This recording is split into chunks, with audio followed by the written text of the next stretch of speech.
Landslide sa Maco, Davao de Oro.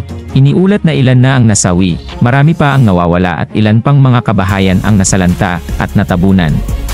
Ginagamit na ng mga rescuer ang kanilang mga kamay at pala upang maghukay sa putik noong Huwebes. Sa desperadong paghahanap sa mga nakaligtas sa landslide, na ikinasawi ng umabot na sa 28 katao sa Barangay Masara. 2 araw matapos ang pagguho ng lupa, nadulot ng ulan na tumama sa bulubunduking lugar, na may minahan ng ginto sa Barangay Masara, sa Southern Mindanao, Davao de Oro, ang mga naghahanap ay nasa isang karera laban sa oras at panahon. Na ang bawat segundo ay mahalaga para sa buhay at kaligtasan ng mga taong natabunan. Ang pinakabagong ulat mula sa lokal na pamahalaan, naglahad ang otoridad na may 28 katao ang namatay, 32 ang nasugatan, at 77 ang nawawala pa. Matapos ang pagguho ng lupa, ay nawasak ang mga bahay, at natabunan ang 3 bus, at isang jeepney noong Martes ng gabi. Ang mga nawasak na sasakyan ay naghihintay ng mga manggagawa mula sa isang malapit na minahan ng ginto.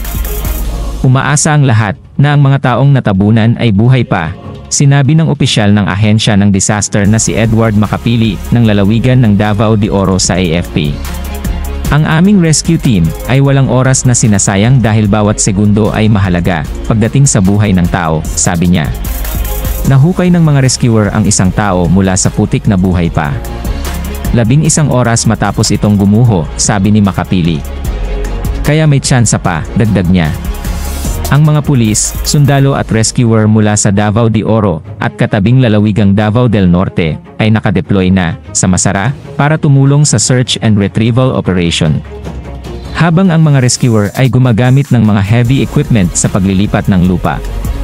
Sila naman ay kailangan naman nilang umasa sa kanilang mga kamay at pala sa mga lugar na pinaniniwalaan nilang may mga bangkay, dagdag nito.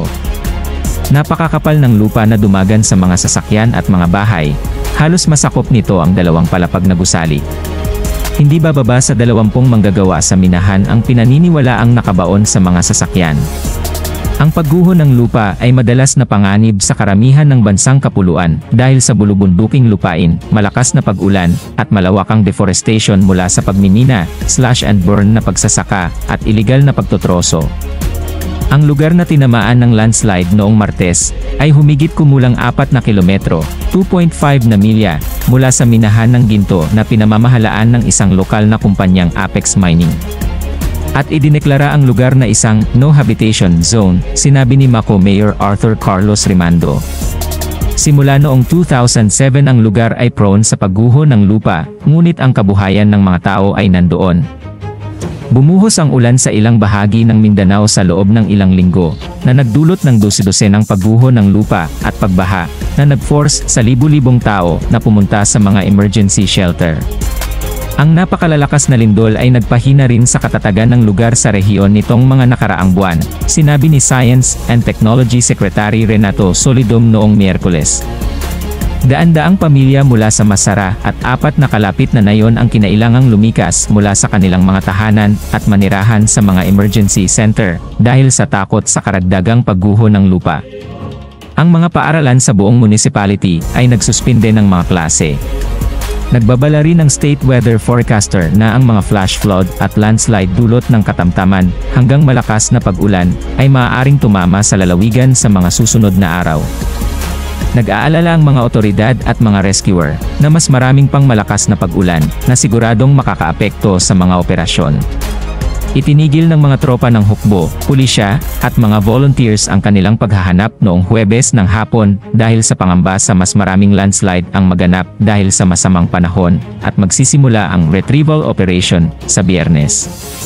Sinabi ni Davao de Oro Provincial Spokesperson Edward Makapili sa pamamagitan ng tawag sa telepono.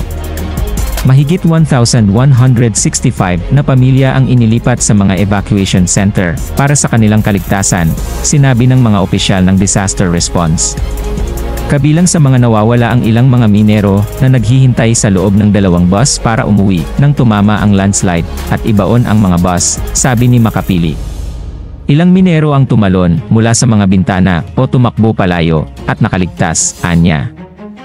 Bumuhos ang malakas na ulan na bumalot sa bulubunduki nitong mga nakaraang linggo at maaliwalas ang panahon nang tumama ang landslide.